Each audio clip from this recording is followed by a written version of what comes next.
বিয়েবাড়ি মানেই সাজগোজ, আর সেই সঙ্গে হুল্লোড়, আনন্দ, মজা। আর সেটা যদি হয় নিজের বাড়ি মানে রিলেটিভের মধ্যে বিয়ে, তাহলে তো আনন্দের শেষ নেই। আলোর রোশনাই, রজনীগন্ধা ফুলের গন্ধ সব মিলিয়ে বিয়েবাড়ির আনন্দই আলাদা। আমরা পৌঁছে গেছি ভেন্যুতে। এই হচ্ছে ভেন্যু, আর ভেন্যুতে এসেই দেখা হচ্ছে তাপসীর সঙ্গে। বাবাই, ওই যে ওদিকে দাঁড়িয়ে আছে সুমনদা, অরুণ, সবাই। তবে গ্রুম অ্যান্ড ব্রাইড এখনো আসেনি।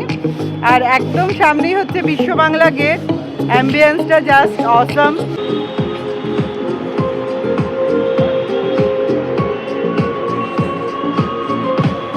একদম পাশেই হচ্ছে এই কমিউনিটি হলটা, ভীষণ সুন্দর।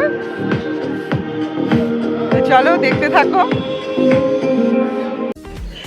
এই পুরো প্রজেক্টটা দেয়া হয়েছে একটা ইভেন্ট ম্যানেজমেন্টকে।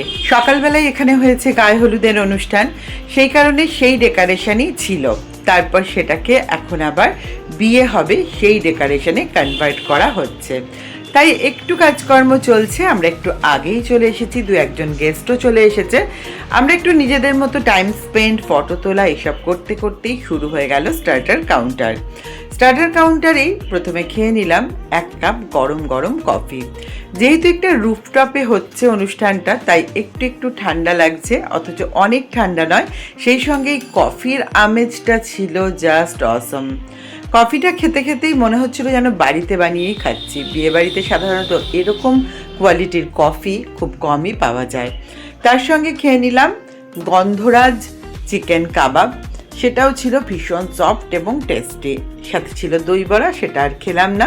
আর এখানে দুরকম মোমো, সেই দুরকম মোমোর মধ্যে একটা হচ্ছে চিকেন মোমো আর একটা ভেজ মোমো। তো যে যেরকম পছন্দ সেরকম খাচ্ছে। চারিদিকটা বেশ সুন্দর লাগছে। গেস্টরাও দেখো অনেকেই চলে এসেছে। আমরাও একটু স্টার্টারটা এনজয় করি, তারপরে তোমাদের সঙ্গে দেখা হবে আবার পরবর্তী পার্টে। চলো তাহলে, টাটা।